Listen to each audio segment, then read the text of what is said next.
Boa noite a todos, paz de Jesus Cristo, amém? Esse culto nessa noite é profético. A abertura foi lá em Daniel, posicionando todo mundo. Os louvores já veio ministrando o tempo, passado, presente e futuro.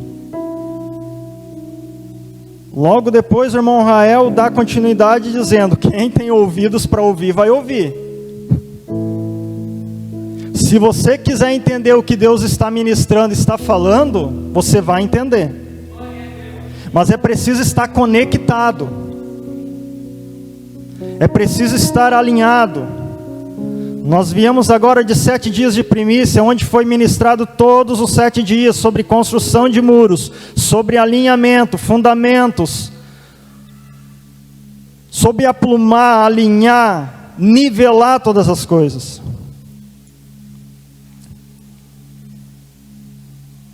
E o Rael terminou ali finalizando dizendo que o que nos impede muitas das vezes, e a maioria das vezes, é uma mentalidade retrógrada. A maioria das vezes Deus está falando, mas nós não queremos entender, porque não queremos renovar nossa mente. Em Romanos está escrito que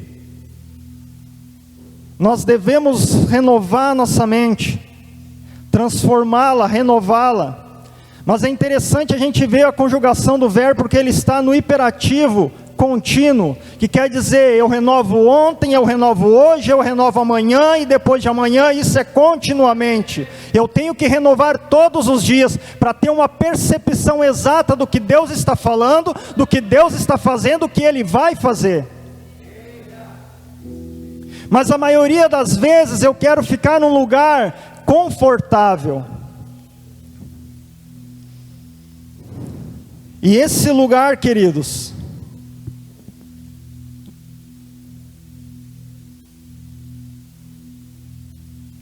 hoje o pastor Sérgio, ele compartilhou algo que nós estávamos na mesa hoje de manhã, e Deus me deu essa palavra, e na hora ele compartilhou, e meu Deus do céu. Em Isaías 37:30 diz assim: e isto te será por sinal, este ano se comerá o que espontaneamente nascer, e no segundo ano o que daí proceder, porém no terceiro ano semeai e cegai, e plantai vinhas, e comei os frutos delas. Quando eu cheguei dentro de um ambiente que nem este, eu me alimentei do que estava ao meu dispor, espontaneamente. E assim foi indo, dia após dia, foi passando um tempo, eu fui me alimentando. Só que chegou um tempo que Deus me chamou para uma responsabilidade, e disse: agora é chegado o tempo de semear, de cegar e de plantar, porque daí sim tu vai comer daquilo que tu estás fazendo. A maioria das vezes nós não queremos assumir responsabilidades, e queremos ficar nos alimentando somente do kairós de Deus. E foi por isso que eu citei quando o irmão, os louvores foi entoado aqui no tempo, passado, presente e futuro. Porque, queridos, Deus nos convida a entrar em lugares extraordinários na presença dEle.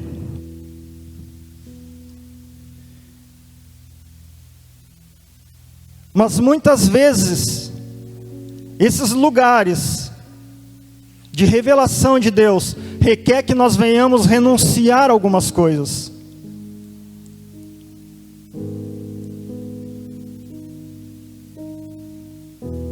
E eu quero te dizer nessa noite que não são as grandes coisas ou grandes pecados que nos tiram da promessa de Deus, do propósito de Deus, da presença de Deus. São as pequenas coisas. Eu iria mais além, são as coisas lícitas. Porque Paulo diz: todas as coisas me são lícitas, mas nem todas me convêm. E a maioria das vezes são essas pequenas coisas que nos afastam do propósito de Deus. E eu queria que você perguntasse para você mesmo, se você está no propósito de Deus. Porque muitas vezes eu me perguntei, será que eu entendi o propósito de Deus para a minha vida? Será que eu estou dentro do propósito de Deus?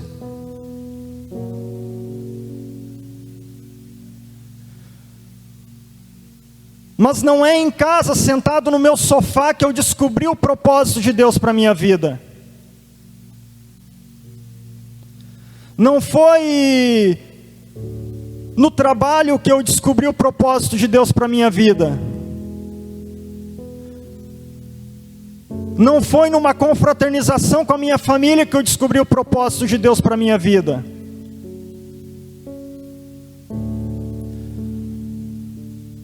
Pastor Fernando Tolentino, ele costuma dizer, quando chegam para ele e perguntam, pastor, como eu faço para descobrir o meu propósito? Como eu faço para descobrir o propósito que Deus tem para a minha vida? Ele sempre responde, vem andar junto com a gente. E eu quero te convidar, se você tem dúvida sobre o propósito, se você ainda não acessou ele, se você ainda não entendeu, eu quero te convidar para estar junto conosco todos os dias de culto aqui. Porque devagarinho Deus vai revelando o propósito dele para a tua vida. Nesses últimos dias, os pastores aqui vêm convocando nós para limparmos a igreja, para fazer os serviços básicos daqui. Mas muitas vezes nós não queremos fazer, nos submeter a isso. Mas esses dias, né, irmão Rael, nós estávamos varrendo aqui, eu estava lá limpando a janela e o Rael varrendo aqui sozinho, nós dois aqui dentro. E ele me olhou e disse, Rafa, muitas pessoas correm atrás do microfone, mas mal eles sabem que a vassoura é uma ferramenta e tanto, né, Rael?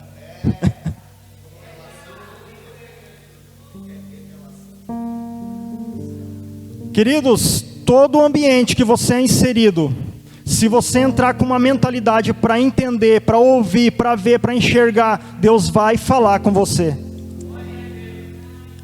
Nós estávamos aqui limpando a janela e varrendo o chão, e Deus estava ministrando nossas vidas.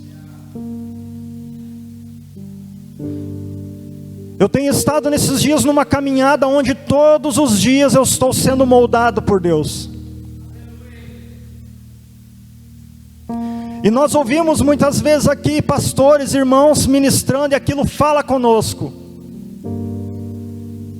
Mas passa alguns dias e vem pastores, irmãos, e fala a mesma palavra.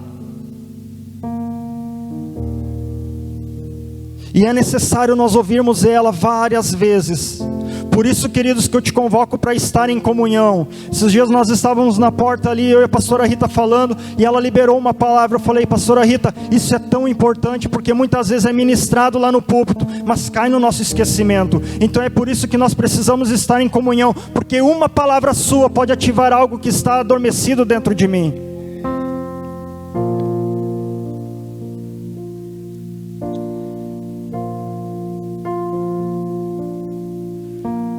Nesse conteúdo que o pastor Sérgio ele compartilhou, diz assim: a falta de crescimento é um dos sintomas que algo não está bem.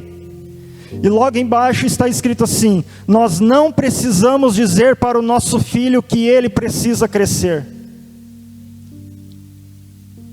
Assim como nossos filhos vão se desenvolvendo, crescendo, queridos, Deus nos chama para uma responsabilidade,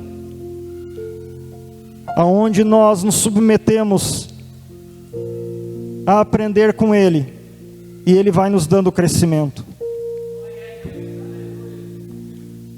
Mas sabe por que muitas vezes nós desistimos, nós nos frustramos? Porque quando é nos revelado o propósito, ele é uma caminhada progressiva. E nessa caminhada é que nem um jogo de videogame.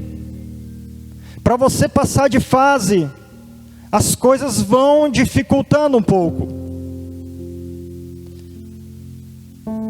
E nós muitas vezes não queremos passar de fase, porque achamos que está ficando difícil.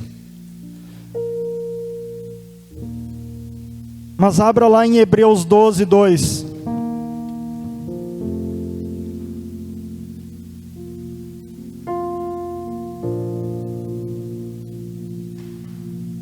Hebreus 12, 2 diz assim: olhando para Jesus, autor e aperfeiçoador da fé, ele, pela alegria que lhe estava proposta, suportou a cruz, desprezando a humilhação, e se assentou à direita do trono de Deus.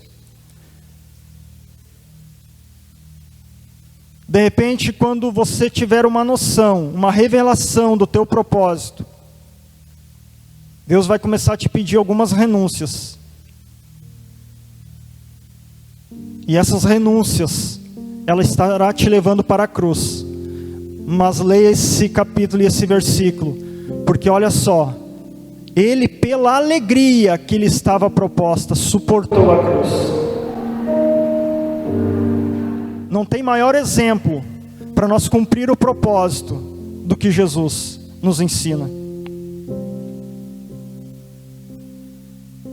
Mike Murdock dizia assim: se você não fizer aquilo que Deus colocou em seu coração, vai acabar fazendo aquilo que Satanás plantou na sua mente.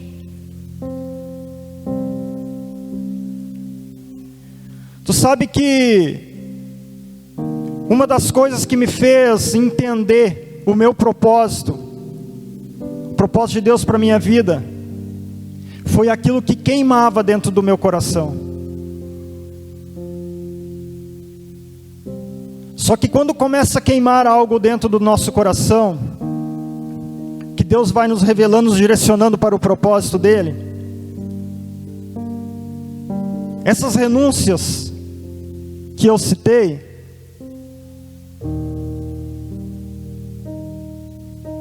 ela vai começar a se tornar um pouco dolorida. Porque a tua carne, a tua alma vai querer fazer algo, e você vai ter que renunciar àquilo ali, por causa do propósito. Só que se você deixar de lado essa chama que queima dentro do seu coração, que está ligada ao propósito,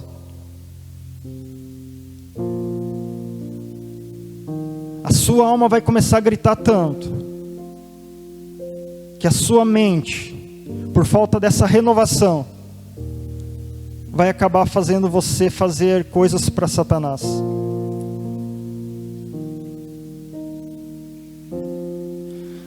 Mas para ficar um pouco mais claro, vamos lá para João 15.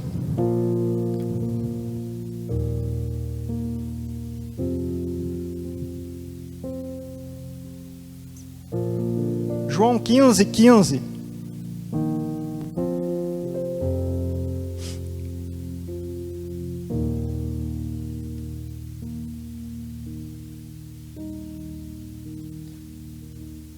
João 15, 16. Não foste vós que me escolheste, porém eu vos escolhi, e tenho-vos posto para que vades e deis fruto, e o vosso fruto permaneça, para que tudo quanto pedirdes ao Pai em meu nome, Ele vos dará. Em Efésios também está escrito que Ele nos elegeu nele antes da fundação do mundo. E eu ouvi essas duas passagens várias vezes, mas não entendia com clareza. E muitas vezes eu abria a Bíblia e não tinha um entendimento correto, claro, à medida que Deus queria para mim. Porque não bastava somente eu ler, eu teria que estar conectado com o Espírito Santo. Deus estava me chamando para uma vida de oração, de consagração, de jejum na presença dEle. E quando eu comecei a acessar, querido, esse lugar em Deus, aí eu entendi o que está escrito aqui em João e o que está escrito em Efésios. Porque primeiramente eu entrei e aceitei Jesus como meu Salvador. E ali eu vinha nos cultos e os louvores tocavam no meu coração. A palavra mexia comigo, as lágrimas corriam. Por muitas vezes Deus levantava profetas, vinham, liberavam uma palavra sobre a minha vida, uma promessa. Eu comecei a presenciar milagres dentro da minha casa desde a minha infância.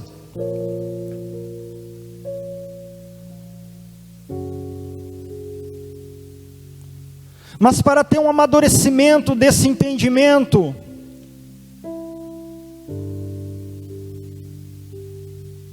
Deus nos coloca em situações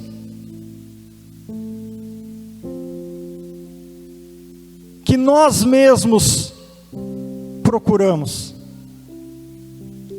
Esses dias nós estávamos conversando, que bom seria se todos nós entendêssemos. Tem muitos pastores, muitas pessoas aqui que podem contar para vocês experiências maravilhosas na presença de Deus. Experiências de sofrimento também, marcas. E se nós dessemos créditos a isso, nós não precisaríamos passar muitas coisas que nós passamos.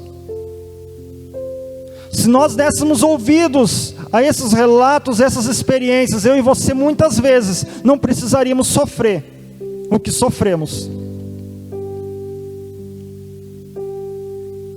Mas por desobediência, por uma mentalidade humana, que muitas vezes acha que essa mentalidade, essa sabedoria é maior que Deus.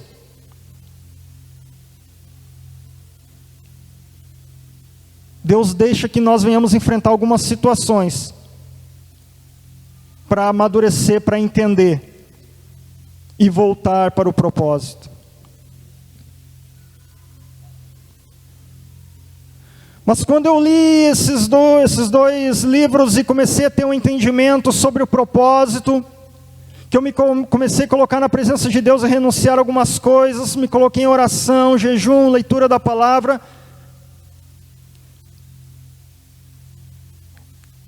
Essa visitação que eu recebia nos cultos, onde eu derramava minhas lágrimas, que foi o que o irmão Rael falou. Muitas vezes eu chegava no culto, era cheio da presença de Deus. Mas aquela presença de Deus terminava no último minuto do culto de domingo. Na segunda-feira eu estava vazio novamente e não dava frutos. Ah, irmão Rafael, mas tu quer dizer que isso não é bom? Claro que é bom, é necessário, é preciso. E nós temos que ter o Kairos, a presença de Deus, a visitação de Deus em nosso meio. Mas eu quero te dizer que quando você começa a descobrir o propósito, que a visitação de Deus chega até você, Deus está te dizendo, não é só da minha visitação que eu quero que tu experimente mais de mim, eu quero que tu acesse lugares mais profundos em mim.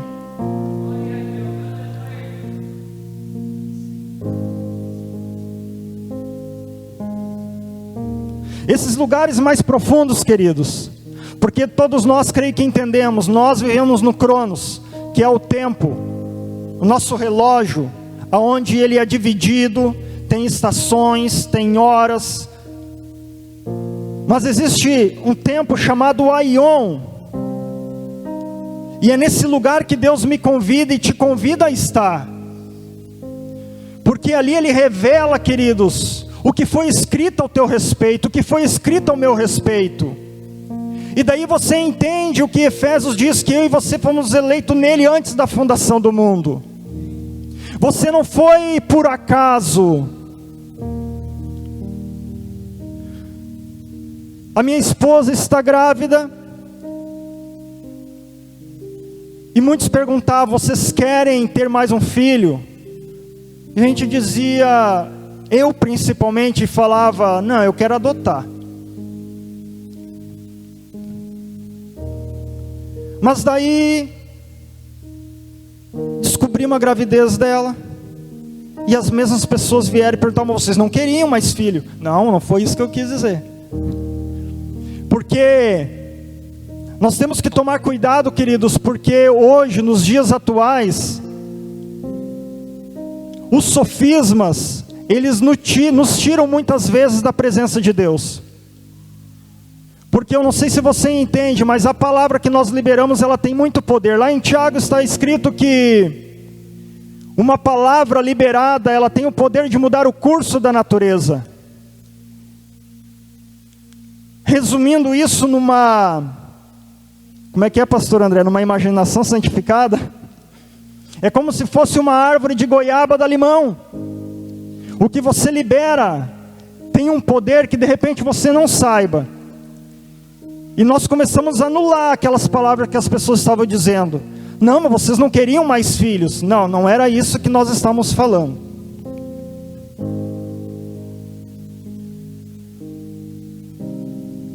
Porque de repente o diabo vem sussurrando no teu ouvido que você foi um erro de percurso, um acidente de percurso. De repente o seu pai, sua mãe não queria ter você. Mas eu quero te dizer nessa noite que existe um propósito para a tua vida, estabelecido por Deus antes da fundação do mundo.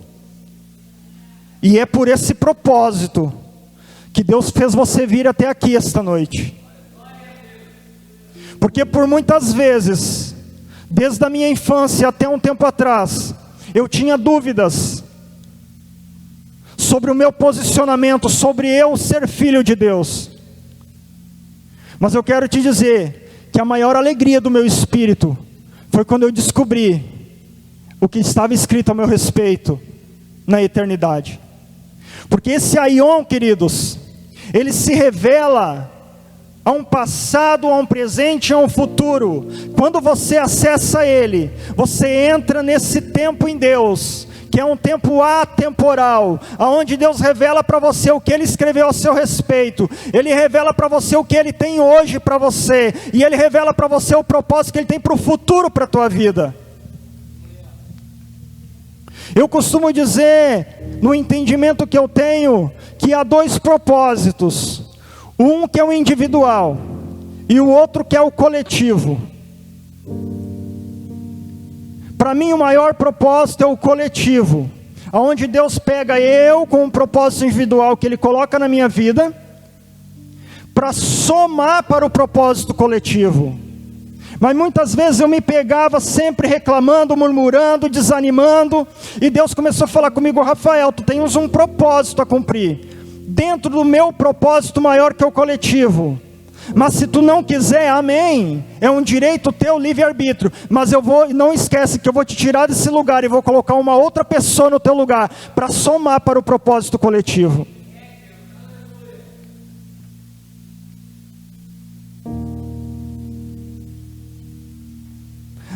Mas eu sei o meu lugar dentro da eclésia, dentro da igreja. Se eu não fizer tal coisa, ninguém vai fazer melhor que eu. Vai sim, Deus vai tirar você e vai colocar alguém para cumprir o propósito coletivo. Só que eu fui buscar uma versão da King James de 1862, se eu não me engano. E ela me trouxe um tempo chamado Olã, que quer dizer um lugar de esconderijo em Deus. Eu não sei se você notou, mas nós andamos em 4 níveis aqui essa noite. O Cronos, que é o nosso tempo. Fomos para o Kairos, que é a visitação de Deus. Chegamos no Aion, onde tem uma revelação da eternidade sobre a tua vida. Mas agora tem o Olã, que é um lugar de esconderijo em Deus. E quando você acessa esse lugar, você não vai querer mais sair dele. Esse lugar, ele tem um poder de trabalhar contigo.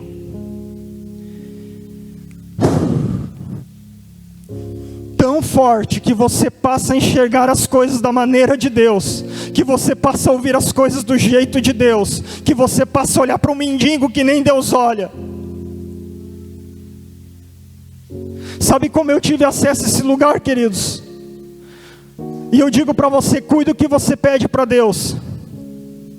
Nas minhas orações, eu dizia: Deus, eu quero ver a tua face, eu quero ver a tua presença, eu quero sentir a tua glória. E muitas vezes eu esperava que Deus fosse falar comigo de uma maneira mirabolante, fantástica. Mas Deus fala comigo e fala com você de uma maneira que só eu e você vamos entender. Por isso que muitas vezes a gente se pega criticando a maneira que Deus usa alguém. Eu mesmo criticava quando eu via pessoas dançando. Até que 5 anos atrás, Deus me levou até um lugar. Quando eu cheguei lá, eu vi uma moça, uma menina dançando, e eu comecei a criticar. Eu falei: mas para que isso? Ninguém entende. Até que o pai dessa menina pegou o microfone e disse: essa menina é minha filha, ela tem síndrome de Down e é muda e surda. E sabe como ela fala para a igreja o que Deus quer falar? É através da dança. Ali eu entendi a palavra que diz: miserável homem que sou. Eu quero entender a partir de uma razão humana, mas se eu não entrar nesses lugares aqui, eu não vou entender o que Deus vai fazer nesses dias. Eu vou ficar de fora daquilo que Deus está manifestando nesses dias. É preciso um coração aquebrantado, uma mente renovada, um posicionamento em Deus para entender o que Deus vai fazer através da vida do meu irmão, através da vida da minha irmã, através do coletivo. E Deus está me chamando para dar passos avante, passos para frente, para aquilo que Ele está fazendo. Mas por causa dessa mentalidade humana, mesquinha, retrógrada, eu estou parado no mesmo lugar, vendo meus irmãos indo avançando. E se tem uma coisa que eu tenho dito para Deus: eu não quero ficar de fora, Pai, do que Tu estás fazendo nesses dias e que Tu vai fazer. Uma das coisas que eu faço, queridos, quando eu chego em casa, é falar com Deus e dizer: Deus, eu não concordo muitas vezes do que foi dito, mas se eu estou errado, por favor, não deixe eu perder o meu tempo. Revela aquilo que meus irmãos estão entendendo, para que eu não me atrase no percurso, para que eu não fique de fora daquilo que eles estão entendendo.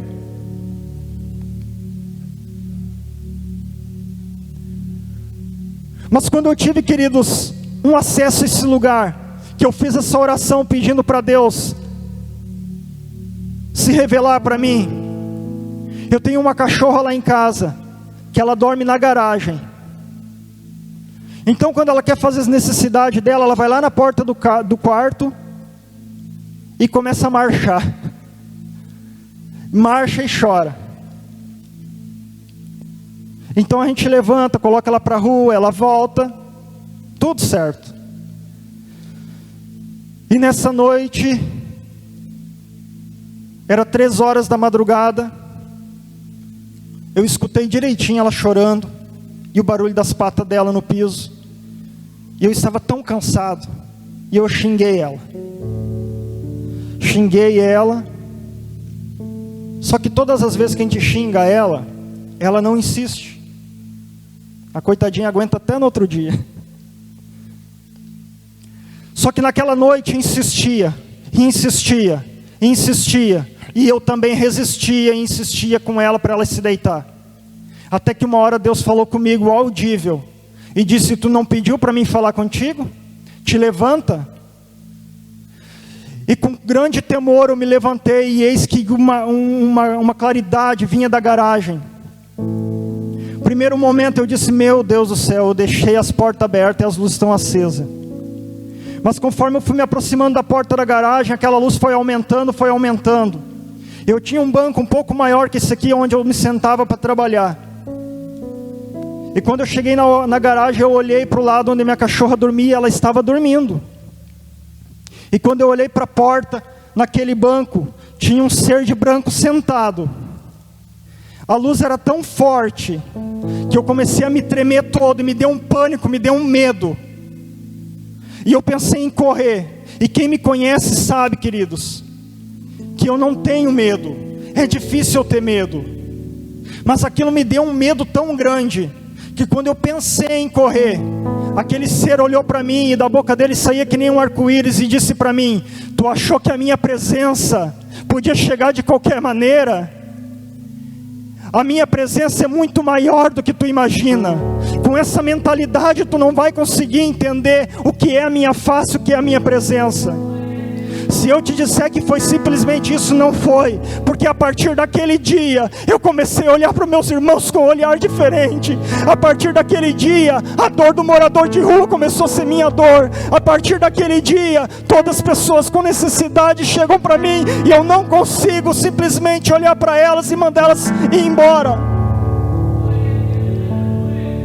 A partir daquele dia, eu não sei te dizer, mas mudou totalmente o que eu penso de Deus, o que eu sei sobre Deus, o que eu faço para Deus.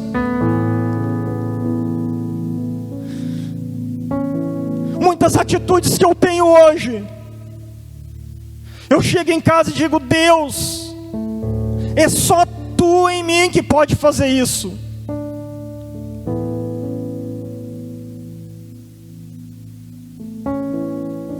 Quando você conseguir acessar esses lugares, querido, que eu falei nessa noite,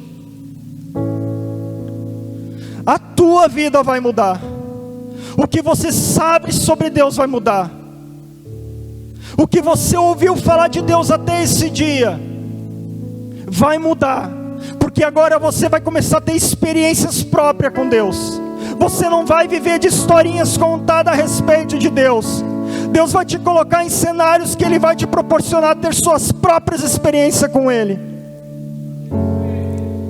Tudo que te falaram a respeito de Deus vai começar a fazer sentido na tua vida. E sabe por que eu te digo isso?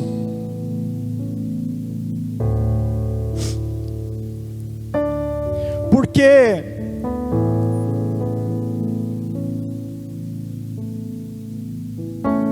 se eu não me engano é em Mateus, isso, Mateus 16, 13 ao 16. Vamos abrir lá. Já estou terminando, meus queridos.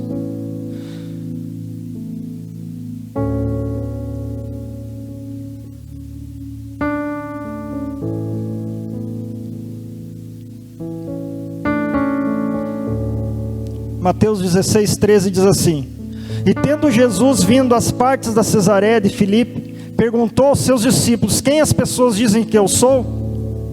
O Filho do Homem sou? E eles responderam: alguns João Batista, outros Elias, e outros Jeremias, ou alguns os profetas. E ele lhe disse: E vós, quem dizeis que eu sou? E Simão Pedro respondeu: Tu és o Cristo, o Filho do Deus vivo.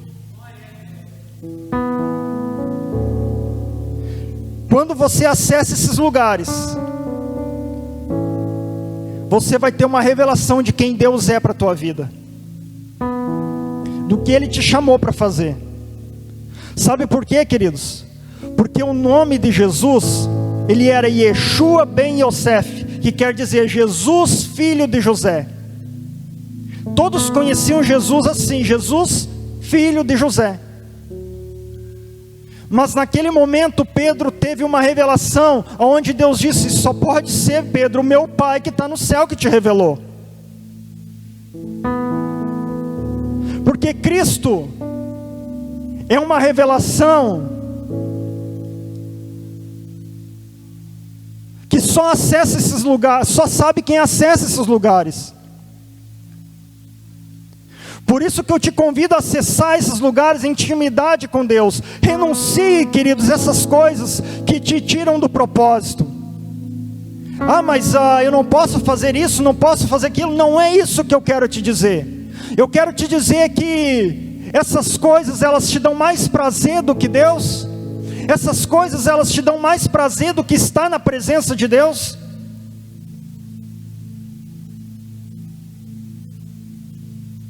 Deus, há 5 anos atrás, falou comigo e disse: todas as promessas que eu fiz para ti até o dia de hoje, em 10 anos eu vou estabelecer, mas tu precisa entrar no meu propósito, renunciar, e me colocou uma lista de renúncias.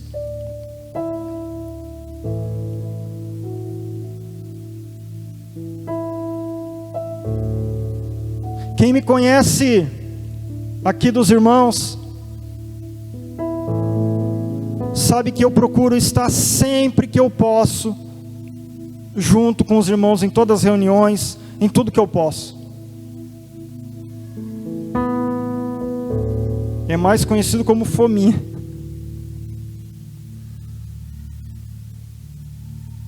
Mas é por causa do propósito, aquilo que Deus falou comigo, queridos.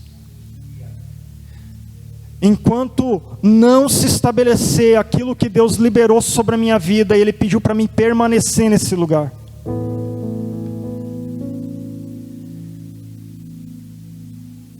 Às vezes a Isa chega para mim, a minha filha, e diz: ô pai, vamos fazer isso hoje? Hoje não vai dar, filha. Mas sexta-feira está livre, sexta-feira a gente faz. Ela fica triste, mas quando eu vejo, ela já tomou o banho, já se arrumou para estar junto aqui, porque ela entendeu o propósito. É preciso renunciar, querido, às nossas vontades, para fazer a vontade do Pai.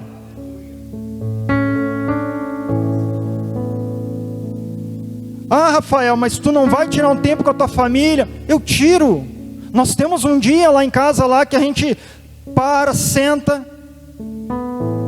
desfruta da nossa família, da nossa casa, daquilo que Deus nos proporcionou a viver nesses dias. Mas essas coisas não podem me afastar, me tirar do propósito. Elas não podem. Sabe por quê?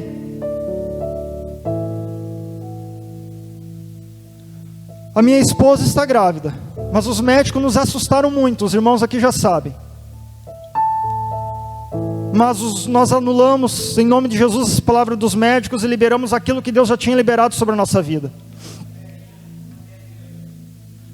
Essa gestação foi Deus que colocou. Se foi Ele que colocou, é Ele que cuida, é Ele que dá destino, é Ele que guarda, é Ele que protege.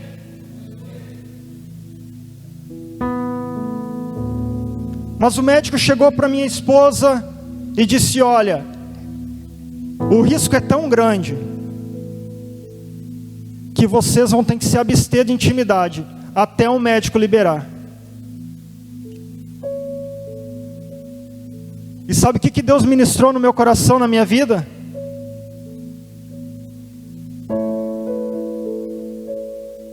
Que eu e você, nós temos muitas vezes que nos abster dos prazeres dessa vida para nascer aquilo que Ele está gerando. Senão eu e você vamos só ter gravidezes psicológicas. Parece que está nascendo, parece que vai nascer, mas nunca nasce. Que essas palavras possam falar fortemente ao teu coração nessa noite. Que eu e você venhamos a quebrantar nosso coração, renovar nossa mente e nos permitir entrar nesse lugar que Deus está nos chamando para estar. Em nome de Jesus Cristo, eu entrego essas palavras.